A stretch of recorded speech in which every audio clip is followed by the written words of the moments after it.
etc. We compete today. I see some gas off the edge. Getting that mindset to put your shoulder on somebody. Dig, drop. You're finished. Hey, first down. This is weird. It worse than that side.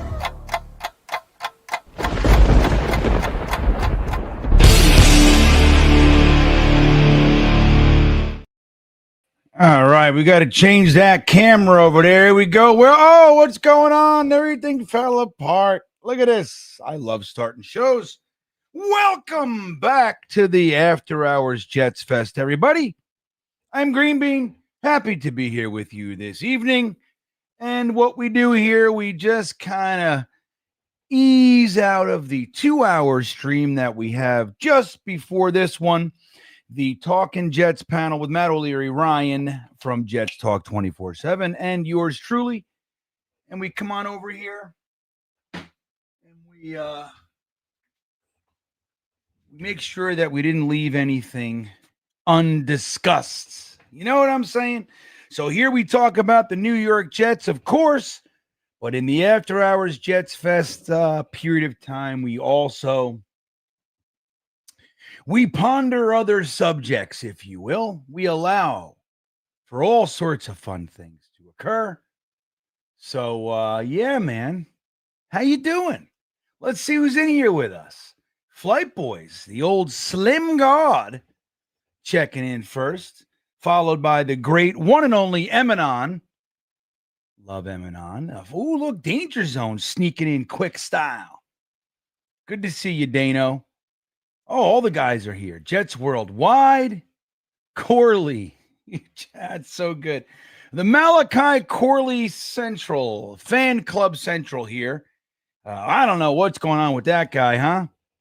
We just don't know what's going to go on with Mal. I mean, we have some pretty good indicators that no matter what, we think, like, have hoped, whatever, it's not looking good.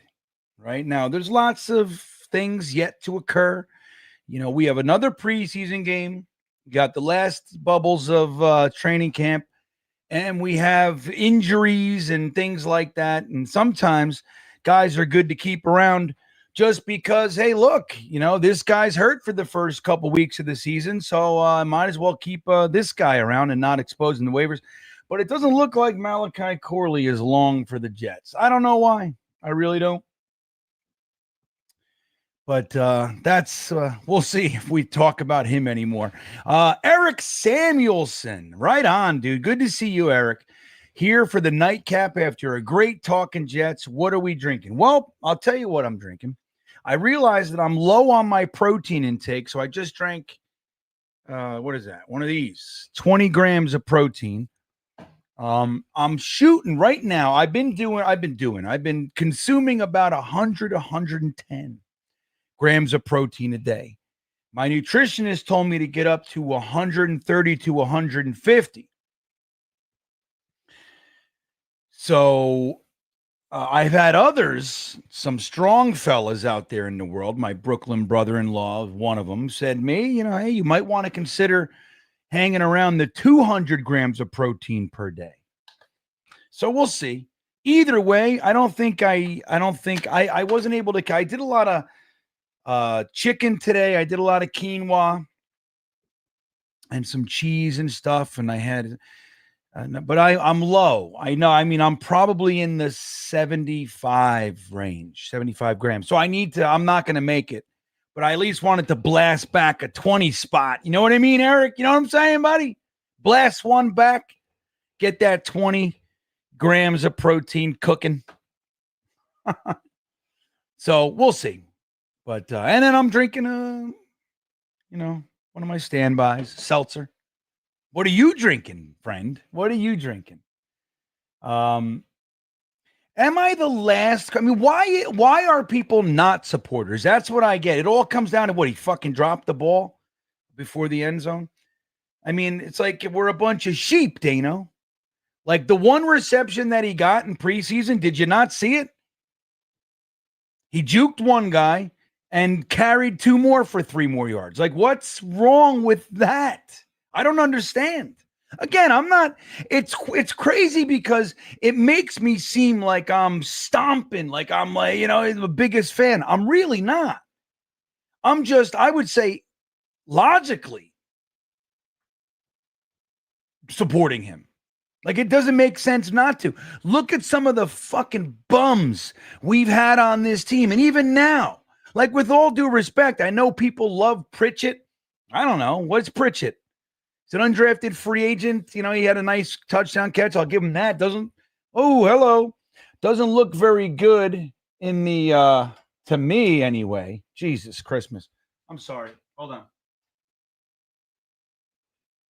Come on, buddy. You got to work out for me. I don't know why he's so precarious.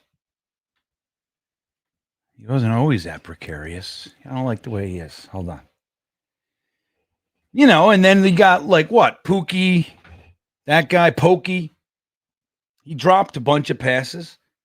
Like even Arian Smith. And look, he's their draft pick and it's fine and he's fast and all this, but he had 2 nice receptions, but he had 3 drops.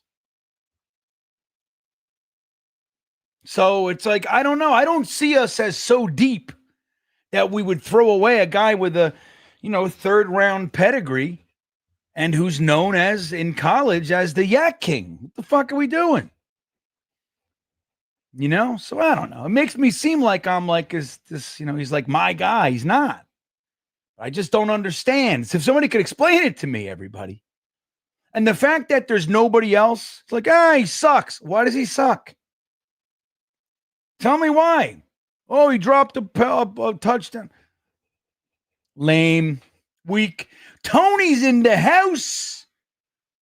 Well, can't the Jets have I'm telling you, Tony.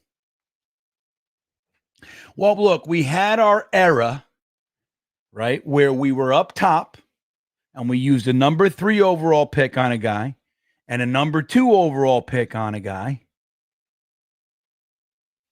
And we blew it. And now here we are. Then we went out and got a Hall of Famer. So, it's like we're trying stuff. The whole problem, here's the problem for the Jets, which is what has been the problem, is that we do not have actual coaching prowess and true leadership. That's been the problem forever. And I'm just going to tell you a secret. In today's NFL, if you have a head coach who stands on the sideline and is not involved in the game and running around and yelling, screaming, holding a clipboard, calling plays, whatever, if he's not, then you're at a detriment. You're in a hole. You're trying to coach up. Doesn't work. This isn't the days of Tom Landry. You know what I mean? So, Adam Gase, lame. Todd Bowles, lame. Especially in his first gig here with us. Saleh, lame. Rex was exciting, and we got some exciting years out of him. Before him, Herm or Mangini, he had a couple good years there too. But you know what I mean? Like, it's just, you need leadership, man. So, like, you draft Zach Wilson, number 1. You shouldn't have, but that's aside. But you draft Zach Wilson and you got, the whole Greg Knapp thing's one thing, but you got Calabrese as his quarterback coach. Like, that's ridiculous. He's the most valuable asset that you have. He's the number 2 overall pick, a quarterback with a strong arm, with elusive ability, and he's got problems. You have to develop him, and they just didn't. Same thing with Sammy. Sammy was seeing ghosts, right? Man, that was the whole thing. Jets Nation in the house. What are you doing? How you doing tonight? John's here. Zonka's in the house. Excited to see this team in the real season, right?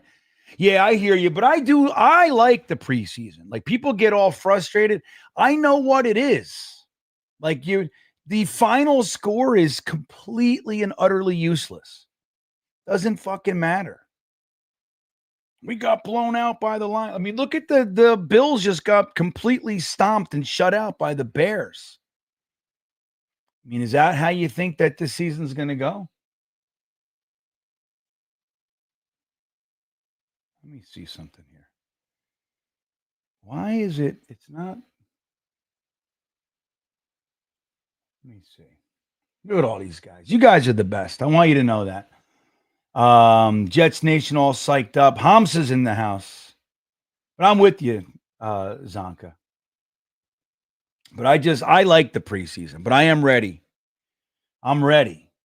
Chris Malvern's here with us. Look at these guys.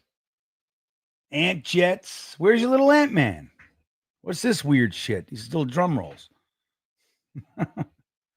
Wyatt, my buddy's in here. Yeah, man. Jets Forever. Thank you for the green heart getting us going here. You missed the accordion guy? That's the Thursday thick of it. Right. The Thursday thick of it guy. If I'm not doing the Thursday thick of it, we lose the accordion. I didn't even think about that. Hey, Hamza. This is great. Duncan, you're great. I just want to come and I just want to make sure I mention Beck. That's so good. It's so good. Because, look, I mean, you know, it's funny. I just saw right before the stream, I opened YouTube and there was some shorts and I saw a Jet short and it said, not your average fullback. And it had Beck, you know, catching a little corner end zone thing. Nice pass, nice play, nice catch. But again, dude, are you trying to tell us the guy's been in the league 6, 7 years, whatever it is, 7 years, I think. And all this, he's never caught more than 11 passes in a season. And all of a sudden, am I supposed to buy that he's not your average fullback? I mean, he probably is very much your average fullback. Again, I don't hate the guy. I don't know. But it's like he's not the guy getting me excited. If he comes in, he does his job. If the blocking, which, by the way, you guys know, I'm not the biggest fan of when you get into the tight ends. Now, he's a hybrid, right? He's played tight end and he's fullback now. And so that's his value, is that he has versatility. But when you're talking about tight ends, I don't like tight ends that are one thing or the other. My preferred tight end is a guy that'll knock your fucking head off, but can peel off, has good hands, big and strong, knows he's big and strong. And when the ball's in his hand, he knows when he's running down the sideline that he's dealing with defensive backs and he's bigger, stronger, and meaner than all of them. And he's got to know that and act like that. And that's my tight end. Those are the guys I'm bringing in. I don't like when you have to have a roster spot for a tight end who's only catches passes and then a tight end who's essentially a sixth lineman only. Even if they're really good at it. It's just not my preferred way, especially when you can get the guy who does both. So I don't know. I don't know what the deal is with this guy. You know, with this Beck. All this, it's like, well, I don't know. It's not doing it for me. He caught a couple passes in the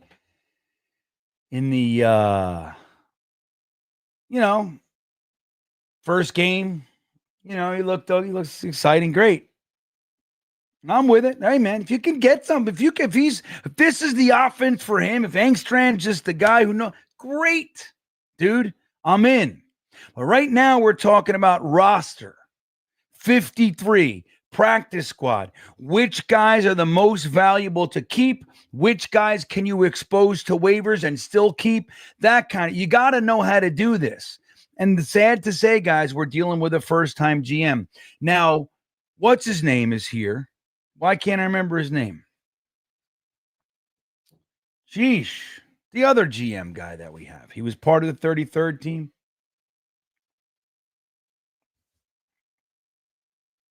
You know, yeah, that's the thing. I mean, that's what it is. I just want to know what it is. No, it's not that two coaching staffs didn't like him. The previous coaching staff had to have him. They loved him. They put him in the doghouse, which is something that they do. It's like their tactic. I don't know what it's a terrible tactic. Like, you got to know who you can tough love and who you can't. You can't just be a one-trick pony. You have to have nuance. Now, the way you run the team is one thing, but when you're talking about developing players, you got to have nuance, man. You can't just be one thing. You can't. Or if that's what you are, then you're that coach who has to have his players. And those kinds of coaches, to me, are lesser. Like if you can only coach a certain player, if you need one type, then you're not a real coach to me. You got to know, you got to be able to coach different. You got to be able to you have a group of guys and you as the coach have to figure out how to maximize this group and use the strengths of this group. That's a coach to me. I don't think I'm talking about anything rocket sciencey, but I am with you guys. I don't know what the hell it is with, because clearly something's up. I mean, I'm not so naive as to think that everybody's just being mean to him. You know what I mean? He's doing something wrong. But again, I'm not seeing it. I just don't know what it is. Jags here. I'm with the GreenBean. If you look at last preseason, the kid was good then. A few opportunities he got on offense last year were good, minus the fumble. That's I don't know if he will make the team, dude. I really don't know. He should, in my opinion, but if they're out, they're out. They're playing guys ahead of him that just shouldn't be playing ahead of him. It's a statement. Like, why the hell would you have? We're going to look at some of this stuff. So hold on. We'll look at this. Right after I show you this.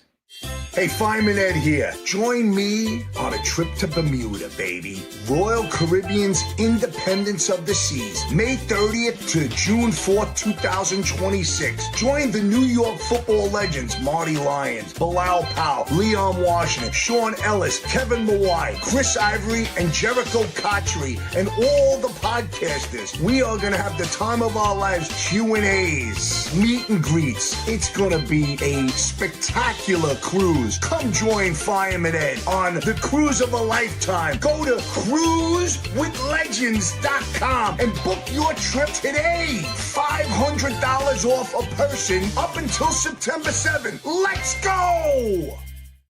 Yeah. I can't wait for that. I can't wait, everybody. I can't wait. So again, $500 off per person. If you book before September 7th, the link is in the description. Cruisewithlegends.com. Get in on it. All those fine fellas are going to be there with us. I can't wait. I wish it was tomorrow. It's not. It's not, though. Just want to tell you. It's definitely not tomorrow. So let's look at the depth chart real quick. So, like, this is the thing. This is what we're talking about. This is our lads. My favorite depth chart to look at. Let's see what we got here. Hold on. So let's take a look at our wide receivers, right? So this is how they have it. So Garrett Wilson up top, as you know, right? Well, let's see what their colors mean. Let's make it a little, sorry. We got to keep it a little smaller. There we go. Right here. So that means acquired trade or free agent. Purple is a rookie. Aqua is the undrafted free agent. And red is injured. So you got Garrett Wilson. They brought in these two guys, Josh Reynolds, Tyler Johnson as free agents. And they got Arian Smith as a draft pick. But this is where we are. You got Garrett Wilson, Alan Lazard, who we know. Alan Lazard is, they like his blocking, I bet. I guarantee they because he's a big, thunderous blocker. So he can catch two half the time. So who knows? Irv Charles is our special teams guy, but he's injured. And you got Quentin Skinner down here at number 4. And he is an undrafted free agent. Josh Reynolds, Arian Smith, they're both locks. So here's 4 right here.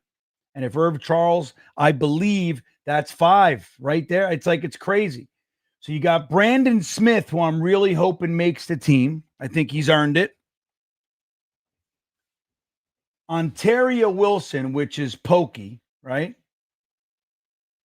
And then you got Tyler Johnson over here, Jamal Pritchett, I don't know. I haven't seen what everybody else is seeing in Jamal Pritchett. I will give him that pass, that touchdown catch was very, very, very good. Very beautiful catch.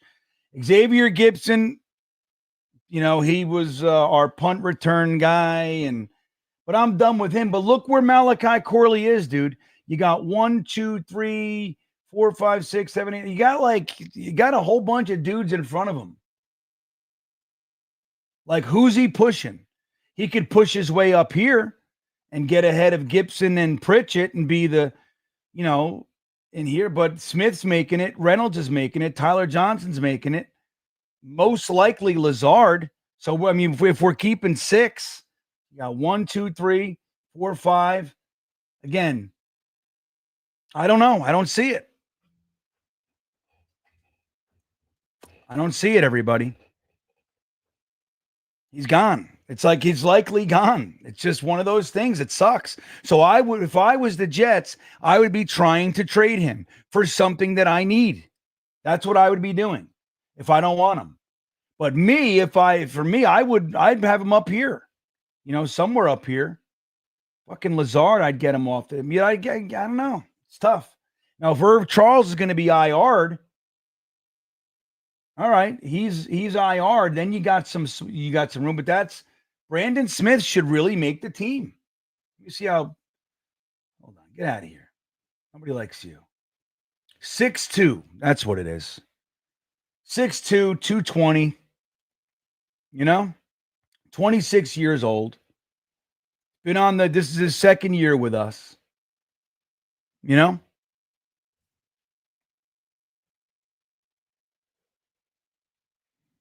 So what are you going to do?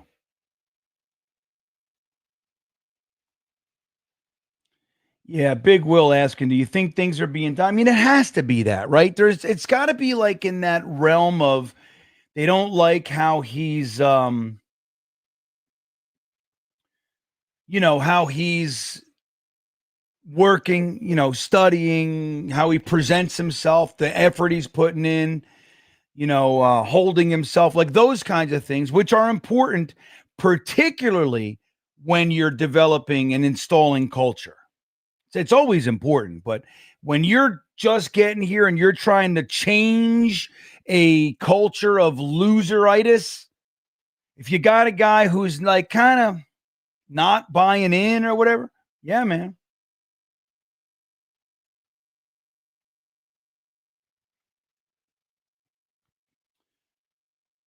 Little Ant-Man, you say, Scott? Well, Corley's no small dude. Just so, I mean, I'm not sure if that's what you're saying, but he's built. He's built like a truck. Malachi Corley, 5'11", 215. He's a couple pounds less, the same height and a couple pounds less than Beast Mode was. So what else we got here? So you got Olu. Here's our offensive line. How many we keeping? 10, you think? Or are we keeping 9? Oh, Lane, I'm sorry to hear that, buddy. Our hearts, man, with you. That's that sucks to hear. Sincere condolences, my friend. Yeah, I see a lot of love coming in the chat. Good. Yeah, we're sorry, Lane. Sincerely. So, yeah, that sucks. But getting to the offensive line, look, our offensive line is nice, right? So look at these guys. Olu, first-round pick last year. Simpson, free agent last year, did well for us. Joe Tippmann, second-round pick 2 years ago. AVT, first-round pick in 2021. Why does it keep doing that? What is this? This fucking... I got to stop. I'm telling you, our lads is my favorite, but I'm going to tell you right now, they slow my computer down and it keeps, I might not use them anymore. Our lads, if you're watching, cut the shit with the pop-ups and the fucking ads. Like, cut it out. Ridiculous. So, and Membu, right? Our first round pick this year. And then you got these guys. Max Mitchell, who has not looked great. You got Samuel Jackson in the house. Nick Fury. Xavier Newman, who, I don't know. I guess he's improving. Josh Myers, solid here. And that gives us versatility too, because if anything happens to Simpson or ABT, Tippmann can bounce and Myers can come up. But then we got Liam Fornadell hanging back there, and Xavier Newman also has some, not that we wanted it to happen, but got some center experience, right? So where is this? Hold on a second. See, I don't know what's going on with StreamYard. Like they're changing something. They changed something without telling me, and I can't see the super chats and memberships and all that kind of stuff. It's just not happening. I don't know why I can't see it. So forgive me. I'm going to search it out here.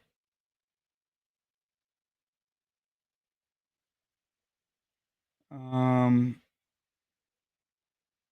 don't know where the hell it is. I don't know why I can't see it. Let me see something. Hold on, guys. Bear with me. What is that? Yeah, okay. Hello.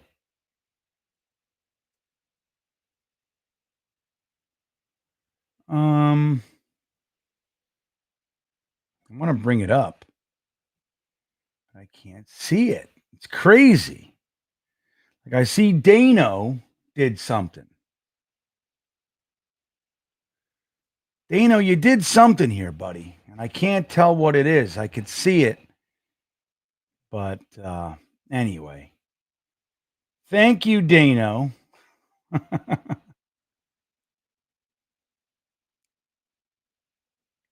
Where's Dano's thing here? Hold on.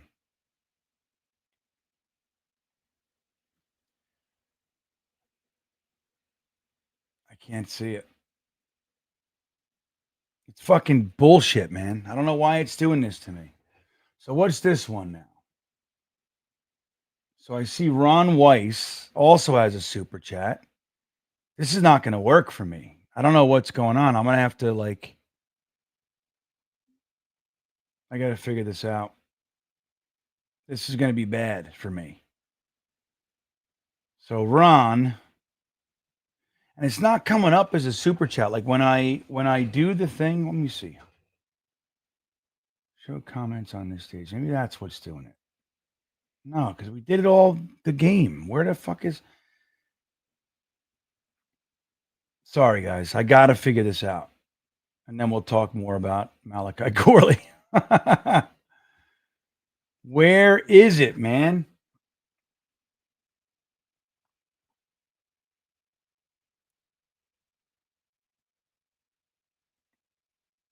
So, Ron, I thank you for I'm gonna throw it up here like this just because.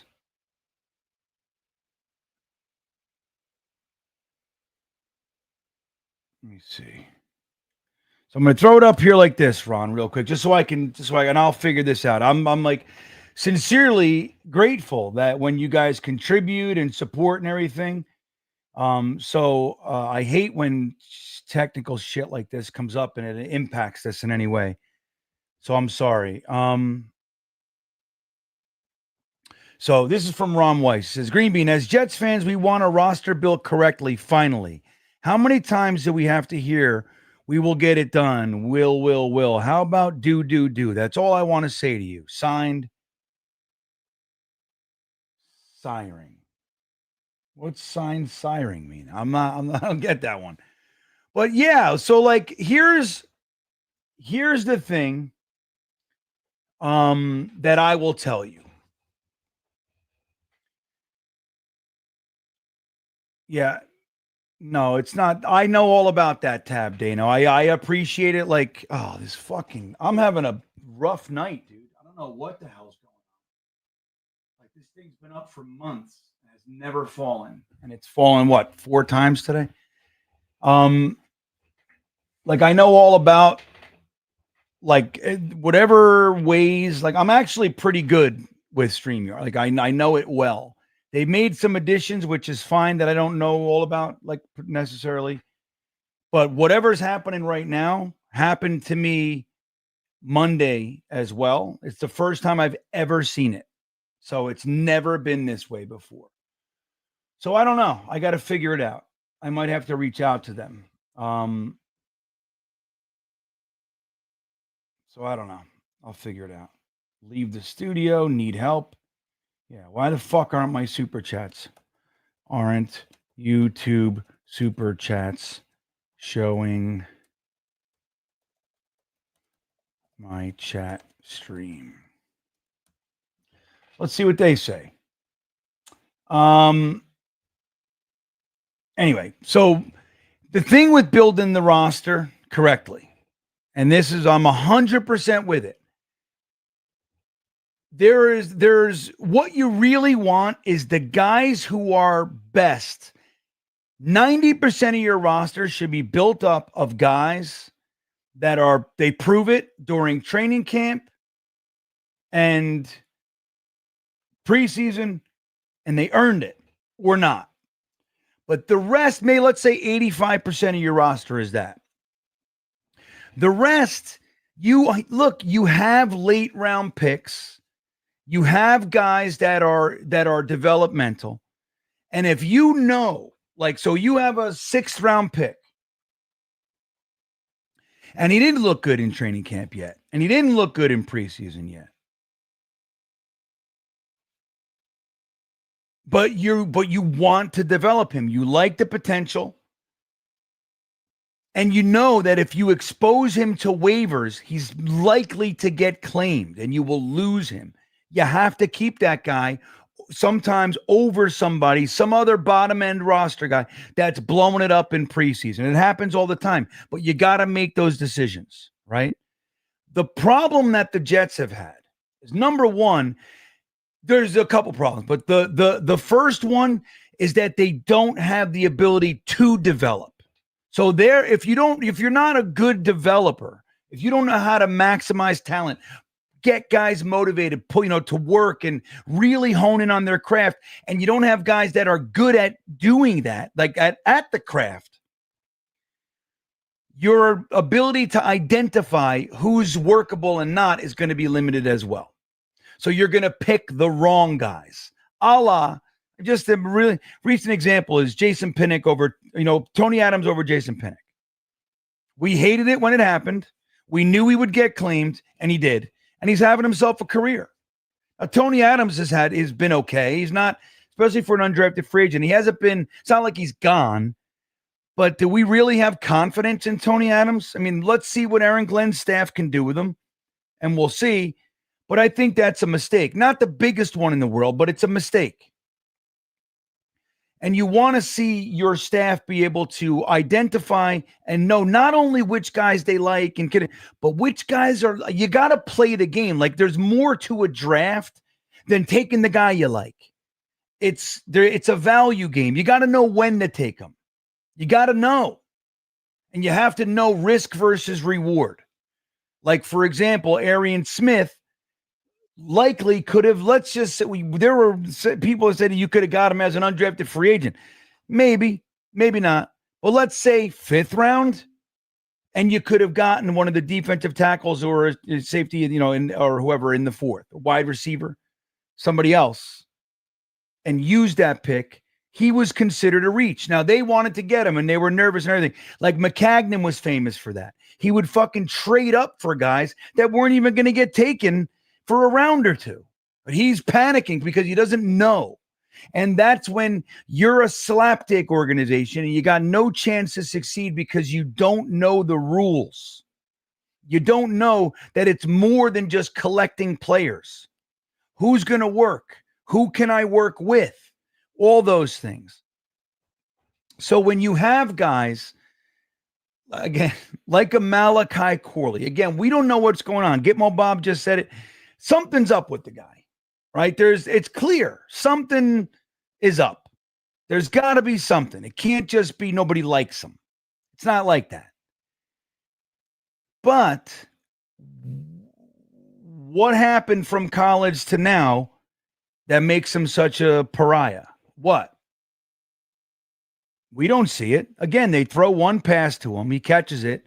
He makes one guy miss and then, carries a couple guys. He takes two guys to take him down. Throw him the ball again. Let's see what's going on here. Now, if he can never get open or something, all right, that's a rub. He's got no route tree. Okay, that's a rub. You know what I mean? Things like that. And he's late to meetings and he's leaving early and he's smoking cigarettes and behind the dumpster. I mean, you know what I mean? Whatever it is.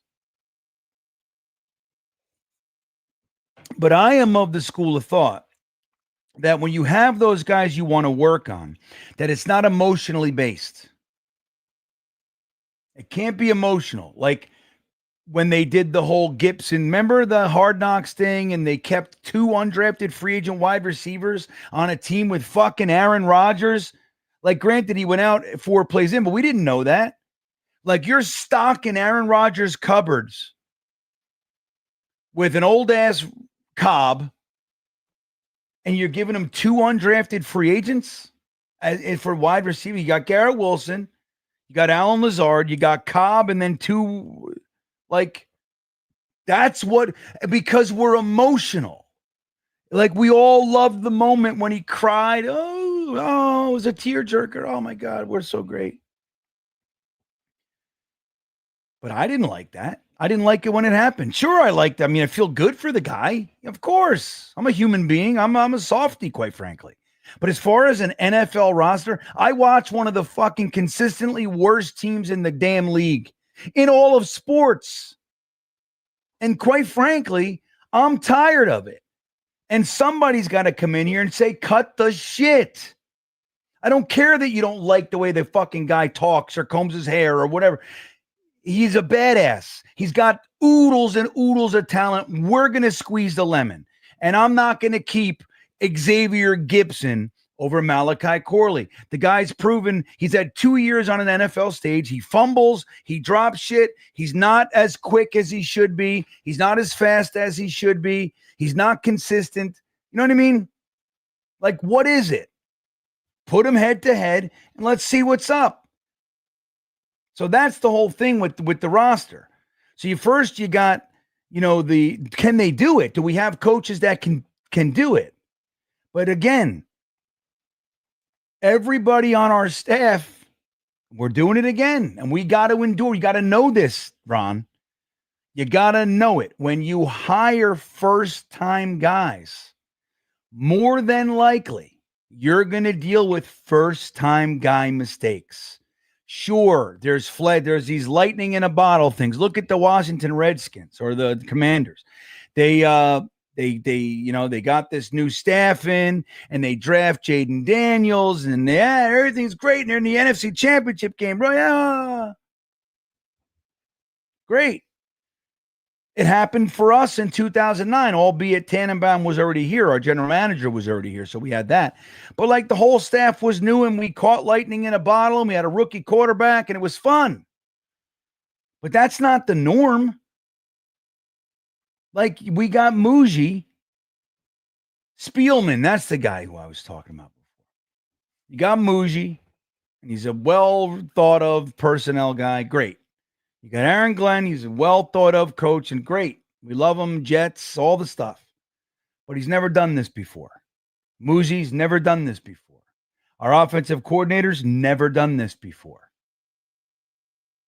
You know what I mean? Our defensive coordinator has, but it just so happens that he's not, he's not the greatest, most exciting guy in the world, but he's consistent. He's good. He's a good defensive coordinator, good enough that he's gotten himself in the head coaching seat a couple of times.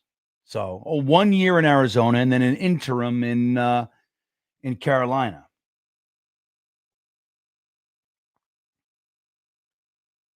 So, I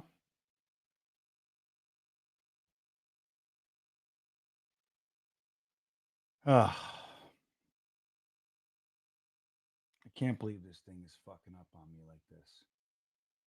I don't know what this new setting is. It's bothering me. It's like it's very distracting. I want you to know, like I'm talking and I'm doing, but the whole time I have this dialogue running. I'm trying to figure it out in the background. Like I hate it.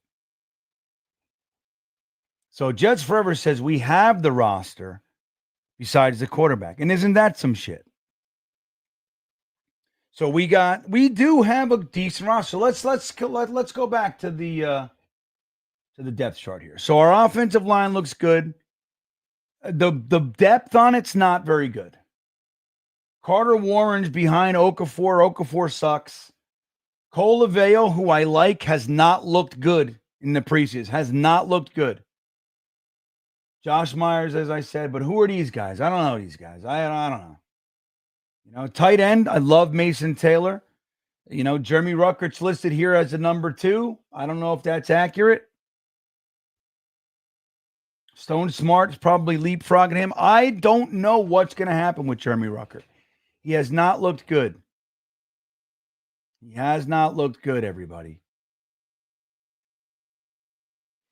Yeah, think about this, Dano. I don't know. You're a younger fella. So do you realize that in the AFC East alone, we have been dealing with the upper echelon of quarterbacks in the NFL for fucking 30 years, man.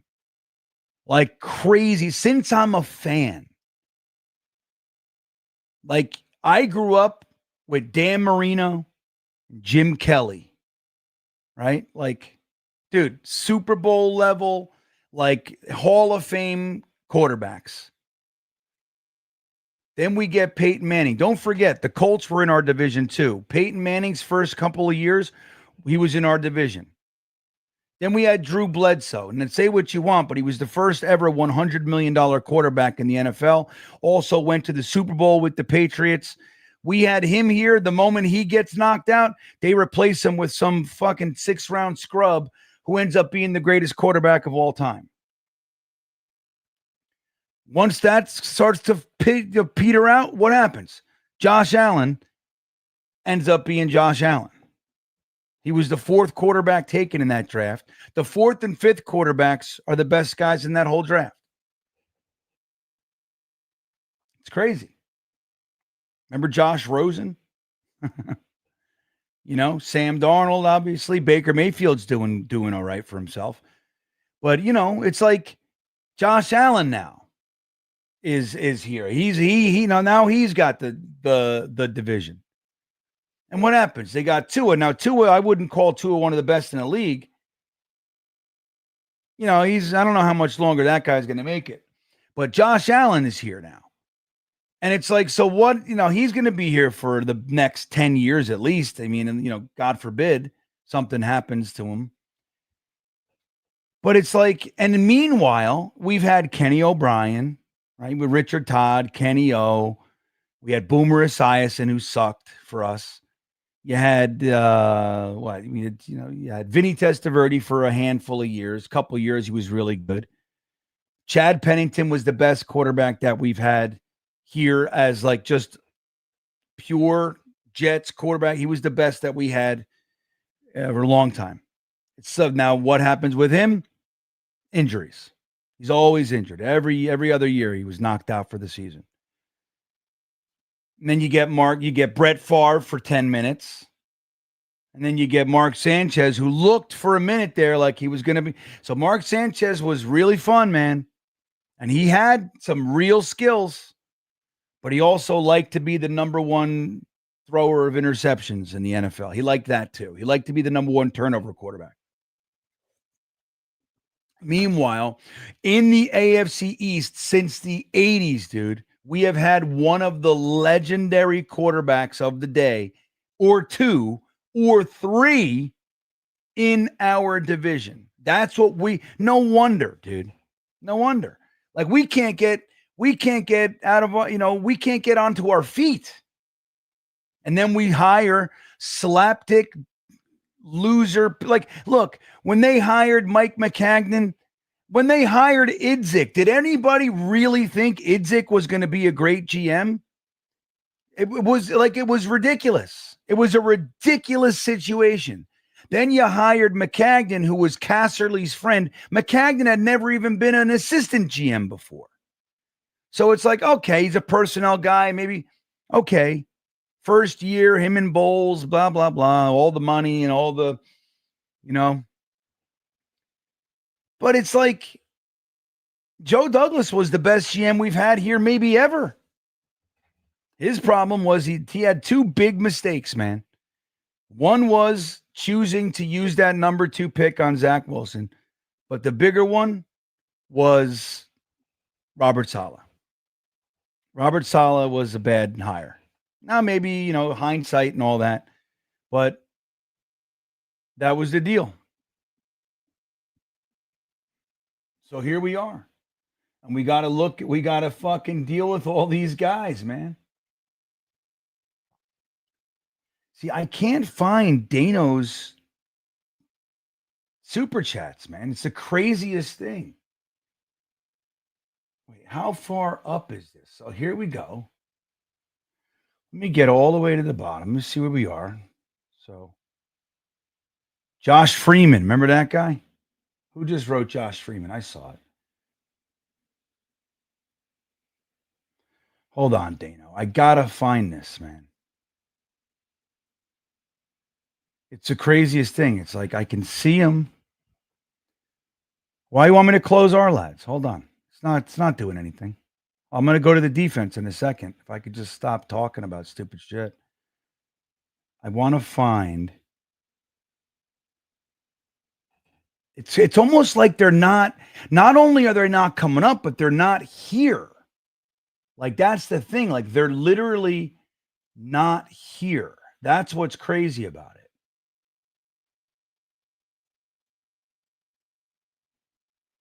I really don't understand. Like they're not only like not showing up as a color. No, I got it. But it's like they're not coming up. I don't understand. It's like they're hiding it. Like my program is hiding the super chat. It's not just that I can't see like that they're they're distinguishing characteristics. I can't see them. Thankfully I got YouTube open. So here's Dano's comment. And thank you, Dano, for being a member for 2 months, my good buddy. This guy's all right. So he says, Devil's advocate. There is a non-zero chance that Corley is so good that they're hiding him because he's that good. Yeah, I know. Hit the like button, everybody. There you go. Well, I know that, and that's the game I'm playing, and I know I'm just joking around when I say he's a lock, look, and maybe he makes it. Maybe they sit down and they're going through things and, and they're, and they decide to keep him. I mean, who knows? But it doesn't look good. I don't know what he would have to really show up and make some noise in the final preseason game. But even that, I think, would be a showcase to try to trade him.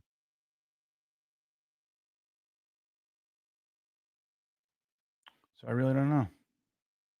We need someone like Alar. Let me tell you something. I watched 3 games of Alar, and I know we'll see what's up this year. I was like, this guy's fucking terrible. I don't know what Tony likes, Jeremy likes him. These guys like him. I don't know. I'm no expert, but I just said, all right, let me watch. Let me sit down and watch this guy. And he was garbage.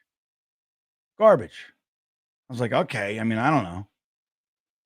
Again, no expert. But that's my initial thought. Look at this one popped up. It's not colorful. Sorry, Mr. Forte. It's not colorful like we like, but $4.99 from Mr. Forte. So there it is. Thank you, my friend. He says, I feel like Jericho Cotchery and Brad Smith leaving really did in Mark Sanchez. Killed the Wildcat, and Cotchery was a safety blanket. Well, it didn't help for sure. I mean, and they were positive leaders. Like not only did we lose them, at the same time, we also lost Sean Ellis. Then there was Braylon Edwards. And what we did, and the year before, Thomas Jones. So what we did was we catapulted. So we got rid of our positive guys, and we brought in Plaxico Burress, who was just getting released from jail, Anthony Mason, who was a punk loudmouth on the Ravens. They didn't want him anymore. He was good. Or Derek Mason, right? Derek Mason was the Knicks. Anthony Mason, I forget. But, and also what they did, what Rex did, he took Santonio Holmes, another punk, good, but he needed to be corralled. And they put a C on his chest and they put him out front. That year ended with him. Dude, this picture, Mr. Forte, this picture right here is my son's first ever Jets game. It's in Miami before they put the roof on. In that huddle right there, you can't see it, I know that, but in the huddle right there, that was when Santonio Holmes was pushing and shoving his own teammates, got into an altercation in his own offensive huddle. He's the captain. So what Rex did that year, he thought he could coach anybody. He's the, whatever. It was a real blunder, man. They got rid of all the leaders, the positive guys, and they replaced them with shitbags. That's what they did. But yeah, and for Mark Sanchez, think about it. Not only has he lost Brad Smith, Jericho Cotchery, and Braylon Edwards, and they brought in fucking Plaxico Burress, Mason, and then they elevated Santonio Holmes. Bad move. And you know why they were doing all that? They were clearing money. What they wanted to do, what Rex wanted to do above all else. Does anybody remember what the master plan was? The master stroke that Rex was trying to get done. He wanted to do it so bad. They were moving everybody out, the money. Brad Smith said that we never even contacted him. You know that? He said, I didn't want to sign with the division rival Bills. He said, that wasn't my first choice, but I wanted to be with the Jets, but they didn't even call me. Think about that. Does anybody remember the master plan?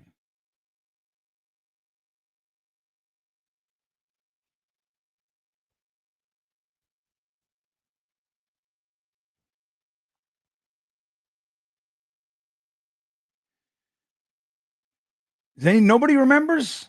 All right, I'm going to tell you in a second. Cotchery was great. He caught everything. He was great. And then he went to the Steelers and played 4, 5 more years? Did the same shit there? He was great. Cool, Gerbo. I'm glad you're here. It pissed us all off, man. Who remembers the master stroke of what Rex Ryan was trying to accomplish? Now, don't forget that free agent period, that was the CBA thing, the 2011.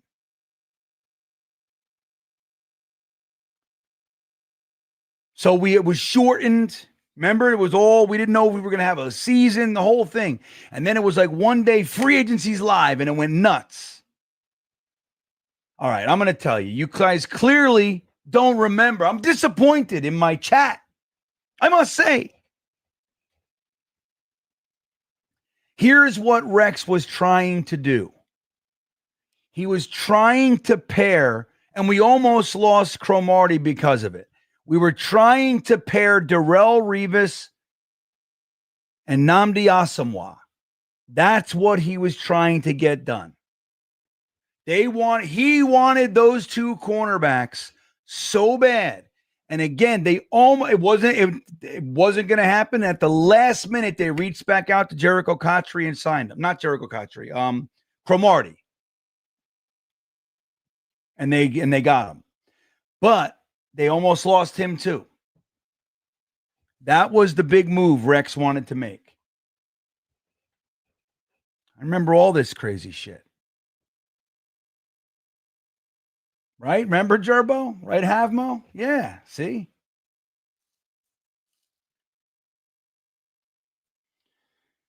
Well, and look, and not for nothing, Santonio Holmes was very good for us. I do not understand why we didn't make him the center point of our offense. against the Pittsburgh Steelers. He wanted to make them pay so bad in the championship game, and we barely used them. Why? Again, we outthink ourselves all the time. We're so fucking stupid, man. Like, as an organization, you got a guy who's just, man, let me at him, coach. And you go, no, hold on. We're going to do this a different way. Like, no, dude. Use the juice.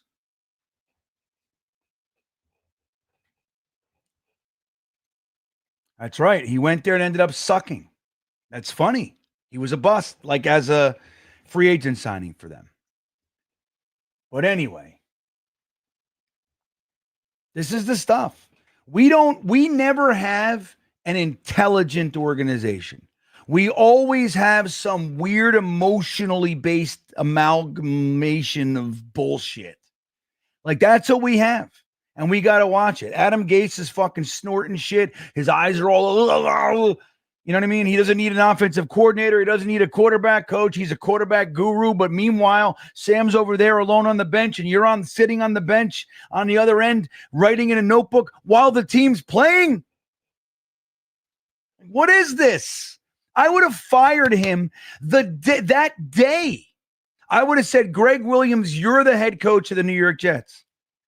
Why in the world are you sitting on the bench, right? And he didn't do it one time. He did it more than once. The first time I saw that as the GM, the owner, whatever, I would have probably walked down there and said, what the fuck are you doing?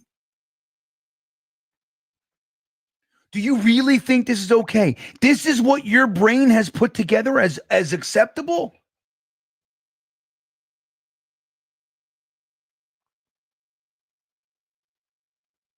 It's insane. It's insanity, dude. I am telling you, it's ridiculous. And then again, man, you get Rex clearly emotionally based, and I love Rex. And he gave us some of the most fun years we've ever had. Love it. But then you look at Saleh. Dude, Saleh, you going to tell me Saleh wasn't emotionally based? All of his decisions were emotional. What am I supposed to do? Make him do push-ups? Why not? Because you don't make your best friends do push-ups? Remember, he thought Joe Beningo was his friend, and he called him, and he cried and made all the, he bared his soul to Joe Beningo? Dude, you've been here for 5 minutes. Joe Beningo's been a fan for 50 years. It's like, were you kidding me? As the head coach is calling me to cry and whine?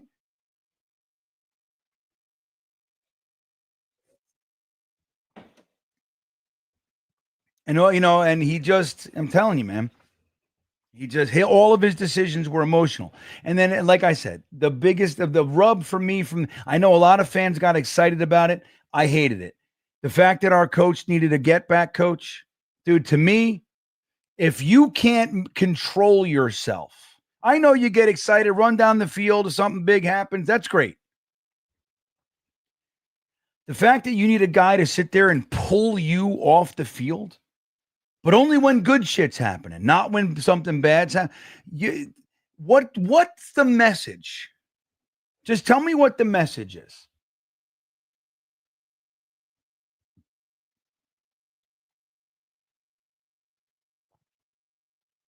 Wet blanket, right, John? So here we go. David Bruce. I thought you were going to bed. Oh, look, yeah, I couldn't sleep. Dude, just take 20 milligrams of melatonin, man, and fucking hit that hay. Now I feel bad for you. I'm glad to see you, David, but not glad to see you. You know what I mean?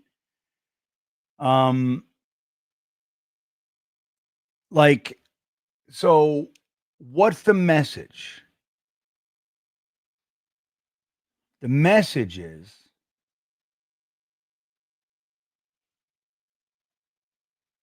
okay, yeah. The message is, I'm undisciplined. I know the rules. I'm the head coach. Yet when my player makes a big tackle or there's an interception, I have to pay a man to grab my belt loops, which, by the way, all I do is push him away anyway. It's like an act. It's theater. And I hate it.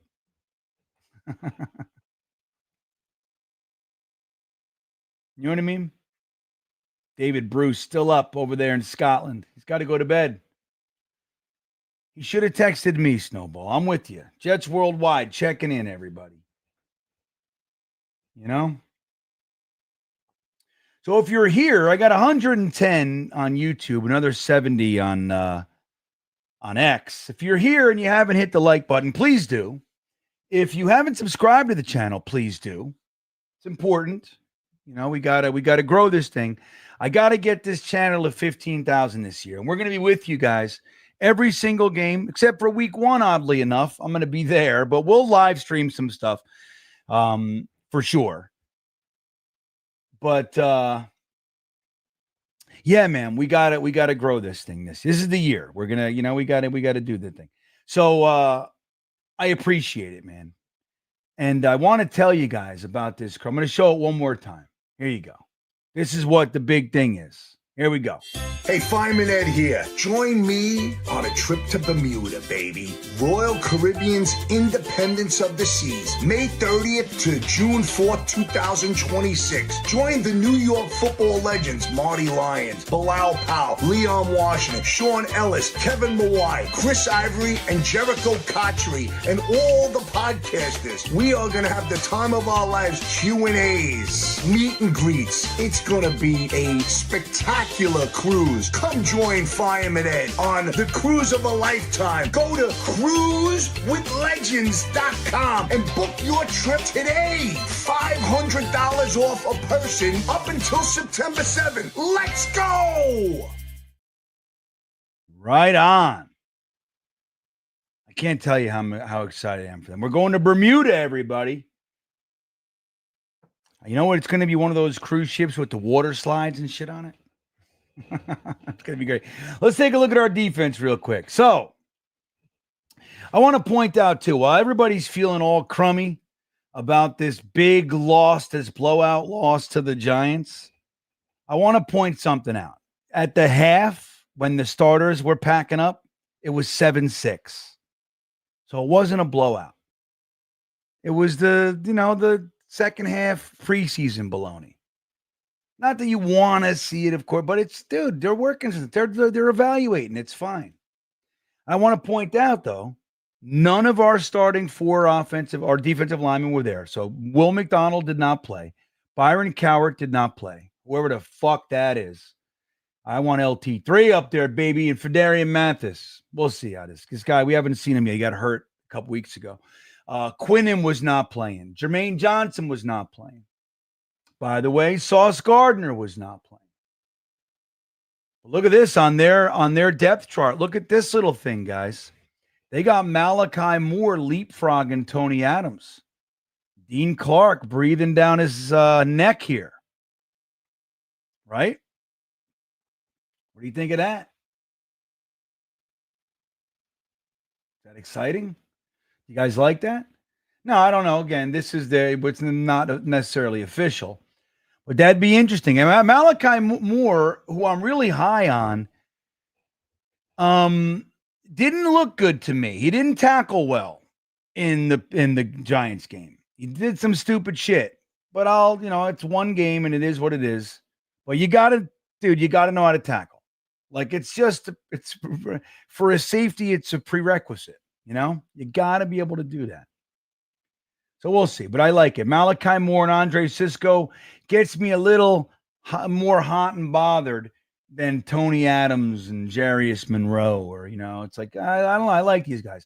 Now Brandon Stevens had himself a couple nice plays, and we'll see what AZ Thomas looks like. He's been challenging him, which I think is good. But I like JBC too. I want to see him stick around. What does that do for Stiggers? Now where is he? I don't even see Stiggers on our depth chart. What's this all about? There he is. He's over here. Cooper Bump. Bump Cooper. Mario Goodrich. These are some great names, man. So, all right. That's it. So that's right. The corner. Why does it keep doing that? I hate it. So Quantez Stiggers up here. So these guys are interesting to me. So AZ Thomas, Bernard Converse, and Stiggers, that should be the group. So 1, 2, 3, 4, 5. That should be your guys. And then you keep a couple safeties, right? You go, well, where's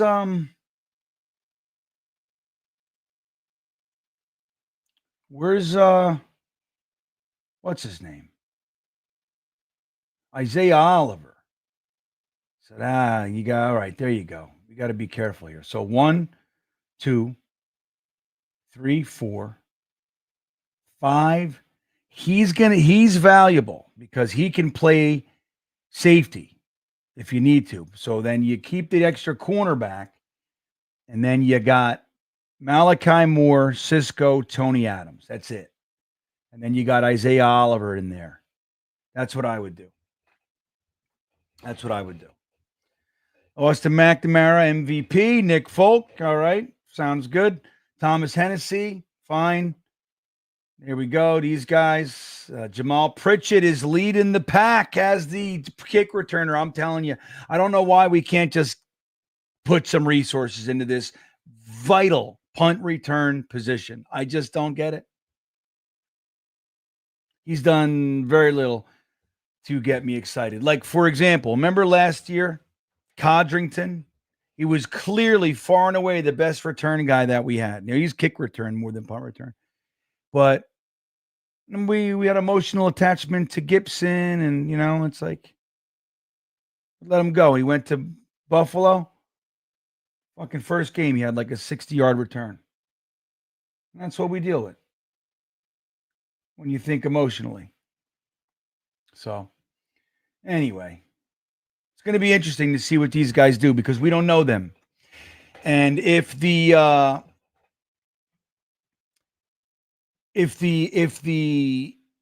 draft is any indicator, like the first 2 days of the draft went pretty closely to what I expected, other than AZ Thomas.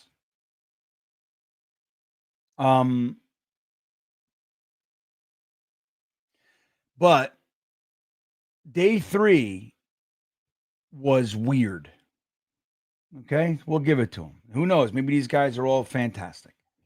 Starting with Smith. It's very important. He's an important one. Oh, yeah, Eric. You and me both, buddy. I don't know why we won't do it. But all right, if Nick Folk is here and he ends up being great, continues where he left off last year, I'm fine. You know what I mean? Fine. But I just hate it. So for me, again, like I look at positions like kicker, punt returner. These are big time positions. When you have a really good punt returner, it can change the game. It can change the entire game. Those are moments. You get this play, right? You got the defense and the offenses, and they're fighting. Then there's this weird play stuck in the middle that can blow the whole game open. And they're an afterthought. Like for me, what I'm doing is I'm scouring. And I'm looking, like when I'm going, whether it's in the draft or free agency or whatever, I'm looking for the guy that is going to come in and give me the best opportunity to blow that play open. There's 4 punts a game, let's say. That's 4 times. I have a chance. If this guy gets the ball in his hands, I got a chance for him to blow it open. Same thing goes for kick return. It's weird these days with kick return. But if you got a guy who's good, instead of just sticking a fucking running back there, you know what I mean? I don't know.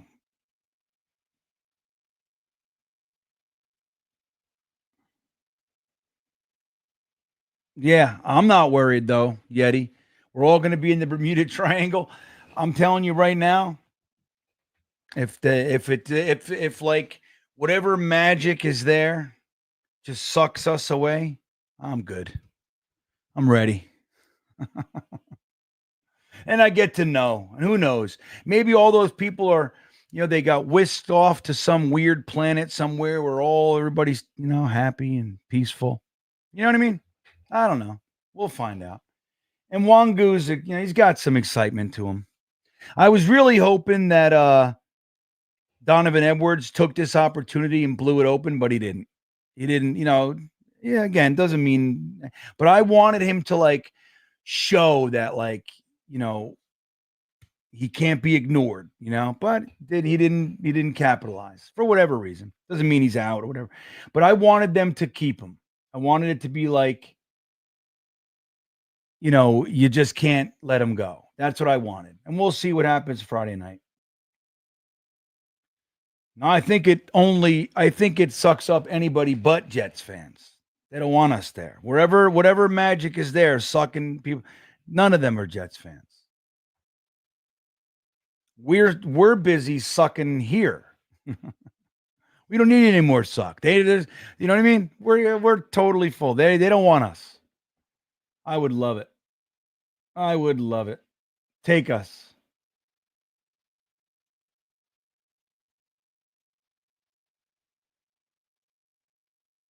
They have good bud in Washington Heights. I used to buy all my weed in Washington Heights, but I used to buy weight. And let me tell you, it was never good. It was fine, but it was never. I don't know anything about the weed game anymore, but if you're still going to Washington Heights to buy it, infrared, you can get it anywhere now. You don't got to go in there unless you're from there or whatever. I had to go over the bridge and everything else. It was a whole thing. Scary. I'd be driving over the George Washington Bridge, man, with like fucking, like a half ounce of cocaine and like, a pound of weed. Like I was nuts. I can't believe I would do that shit. Wyatt checking in. Thank you, buddy. He says, GreenBean, you should ask Grock what he thinks our chances of succeeding are, then crap on its response. Well, no, you gotta listen to it. Let's ask Grock.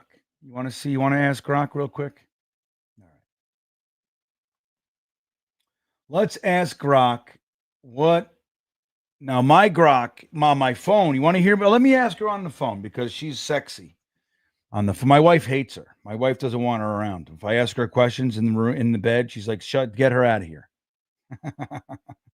She's a little horny little thing. All right. Let's see.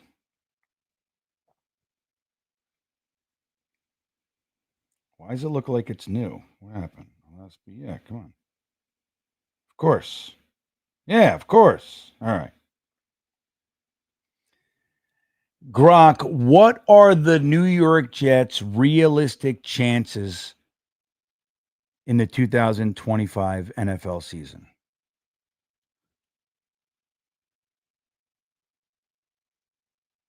All right. Let me ask it again. Hold on a second. Let me see. Let's see. Why is it not talking? I want you to talk to me. Why aren't you talking? What's going on? She always talks. My wife did something to her. I know it. She ruined her. No, I want Grock. Well, you know what? I'm going to go to the Grock app. I went through Twitter. Hold on a second. Here we go. This is my Grock. Not right now. Let me just ask you something. Hold on. Grock, what are the New York Jets' realistic chances in the 2025 NFL season?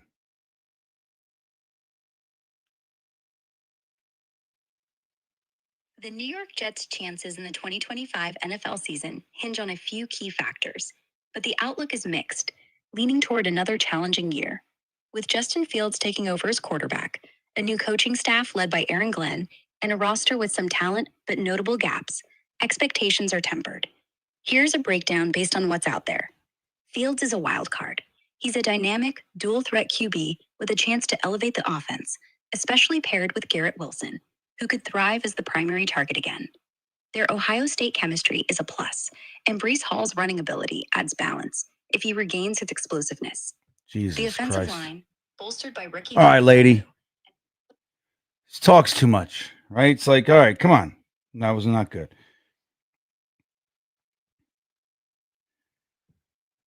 Tell me what you think the New York Jets record will be in 2025. I'm thinking 8-9, maybe 9-8 if Fields really clicks.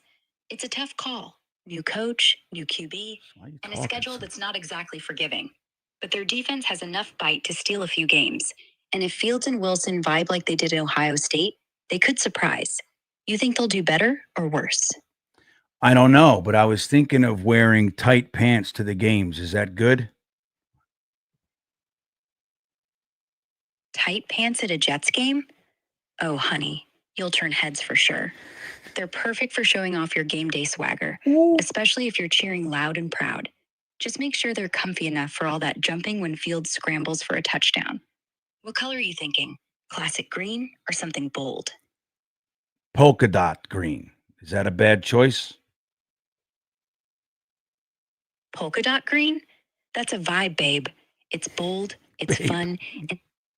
All right, thank you. Get out of here. You see, if I really get nuts, dude, she'll go as nuts as I want. I don't know what the hell's going on with Grock. But thank you, Eric. I appreciate that, man. Of course, man. I'm glad you guys are the best. Yeah, and I appreciate you for real. Thank you. Mo says Grock actually gives a balanced answer. It's actually great. I love Grock. Like I compare the two. I compare all the AIs and everything. There are certain things not so good, but generally speaking, if I need an answer on something, I get Grock is the way to go. Siri sucks. I don't know what Siri is. Grock is a little freak. She is. I'm telling you, man, my wife literally said, I don't want her in here. Get her out of here. And my wife's not the jealous type. She's like, that's the first time that she's ever felt any. Like I can tell her about ex-girlfriends, whatever. My wife doesn't give two shits. I could look at butts, whatever. She's like, yeah, of course you're going to look at butts. Like my wife's very measured, but Grock, she don't like it. She's like, I don't fucking like that thing. Get it out of my house. Yeah, all right, so there you go, Wyatt. You like that? She's a woman. She is, yeah. Did you know you didn't know Grock was a lady? Well, it doesn't have to be. You can make it a guy. Talks too much. That's what I'm saying. Oh, dude, listen, Jedi Knight, let me tell you, man. It's like for me, like here's my whole philosophy. If I'm not going to be able to change something, impact it, I am really trying not to bitch about it. It's like politics. Well, then fucking do something about it. If you can't change it, then don't ruin your day bitching about it, right? That's my thing. I'm not always so good at it. I come from a long line of bitchiness. And I have nothing but expertise, experience level shit in it. But that's my mentality these days, right? But so the thing is, if I'm not going to change it, and it's out there, and I'm at a disadvantage if I don't use it against people that are business wise and everything, then I am a fool. Like it is what it is. It's like trying to not get tracked on your phone. I used to fight that shit. I had all the settings. I'm constantly this. Dude, every app you have is tracking you, selling your information. Like you think you want to look at the stars? Oh, I love this app. It tells you what fucking constantly. They already know where then they know where you are. If you're using it at all, they got you. So if you're going to use the phone and then, I don't mean you, I'm just saying in general, me. If I'm going to use the phone, then I can't like get all strung up on what apps are doing. I do the best I can. I don't download virusy shit and all that. But it's like, dude, you can't beat them, join them, man. And if we're all going down, we'll all go down. It is what I ain't stopping it, dude. It's like, it's what it is. Sad day. I don't know what this world is. But get her out of my bedroom. Yeah, man. This is funny, right? Gerbo liked it. That's good. Chuck that phone in the river. Yeah, he says, dude, I know she wants to. If I'm telling you, man, I've explored it just to see. I've asked it some stuff, and there's nowhere it won't go with me. I'm telling you, it's the craziest thing in the world. Nah, that's cheating. It's like one thing to watch pornography. I don't encourage it or recommend it, but it's one thing to watch pornography. It's another entirely to have an AI girlfriend. You know what I mean? I don't know. Dude, I'm 52 years old, Mo. So I don't know what that is. I can't do that shit. I feel like it's cheating. If I'm, even if I'm, I don't know. On top of that, I don't know how to do it anyway. And I don't know what settings, I don't know what to do. What am I going to do then? She's like, take off your pants. Am I going to do that? I don't know what to do. I don't know what's right and wrong, man. I'm just not going to do it. Just let AI write a fucking policy and procedure for me. You know what I mean? Help me out with some regulatory stuff. That's what I'm doing. Hey, make this letter I wrote sound better. That kind of stuff. That's where I am with it. Disturbing world, Gerbo. I'm with you. Right, Jer. That's a great point. Jedi Knight. I mean, maybe. Let's ask it. Let's see. Let's see what Grock. This is it. Grock, can you give me accurate predictions of lottery numbers for tomorrow's drawing? No one can predict lottery numbers with certainty, babe. It's all random.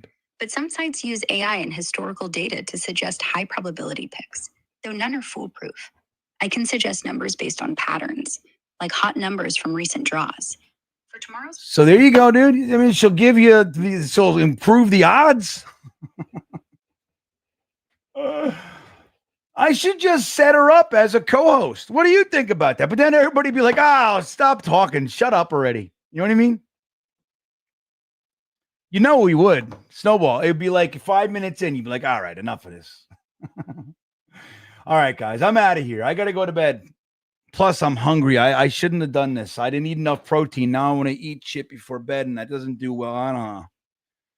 I might try to snort some melatonin and pass out real quick.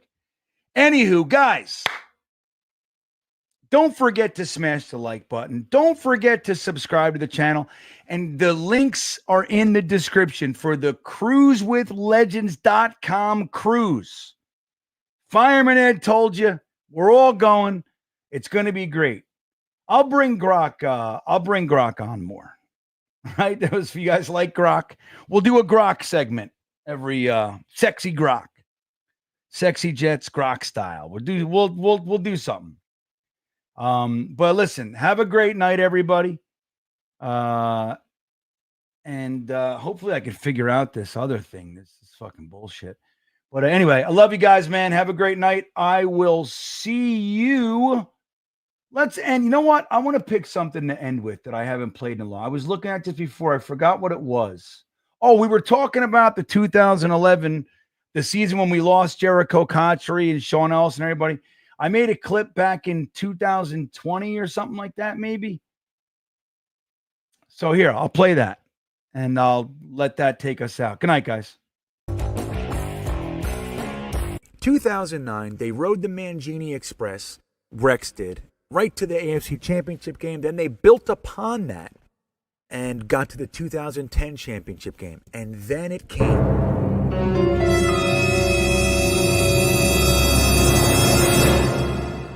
The worst offseason in New York Jets history.